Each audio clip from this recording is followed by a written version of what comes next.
Débutons par l'ajustement du potentiomètre jusqu'à ce que la LED devienne verte, ce qui signifie une résistance équivalente entre les doigts et le potentiomètre. Pour vérifier le bon fonctionnement du circuit, on a fait une légère humidification du doigt qui permet simplement d'illustrer la réaction qu'on aurait eue par rapport à la sudation lors d'un mensonge. Il est maintenant temps d'entamer le test CQT. Ce type de test bâtit un seuil avec des vérités, puis utilise ce seuil pour assurer le bon fonctionnement et comportement du polygraphe, avec des questions mensonges probables. Donc, commençons par bâtir un seuil valant le BPM moyen plus l'écart type, en posant des questions pour lesquelles on sait que la réponse sera une vérité.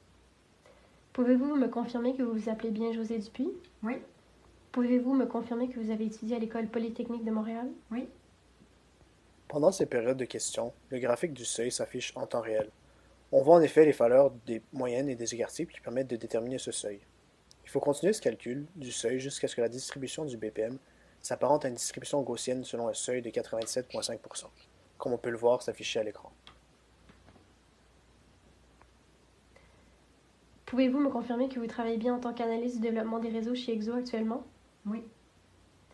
Avez-vous déjà enfreint le code de conduite en travaillant à EXO? Non. Êtes-vous certaine? Oui. Vous réalisez que ça fait 2 ans que vous travaillez là? Oui. Le circuit du BPM a donc détecté le mensonge. On peut maintenant faire place au circuit de réponse galvanique pour faire une double vérification. À travers les indices sonores et visuels, on remarque que celui-ci détecte également le mensonge, ce qui signifie que le polygraphe est fonctionnel, et on peut maintenant faire place aux questions d'intérêt. Avez-vous déjà volé du matériel à votre lieu de travail? Non.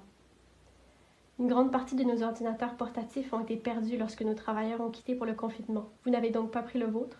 Non. Ainsi, selon le circuit du BPM, notre utilisatrice n'est pas coupable. Il est toujours possible par contre de faire une double vérification avec le circuit galvanique. Ce circuit confirme les résultats du circuit relié au rythme cardiaque. L'utilisatrice, malgré ses airs coupables, ne mentait donc pas.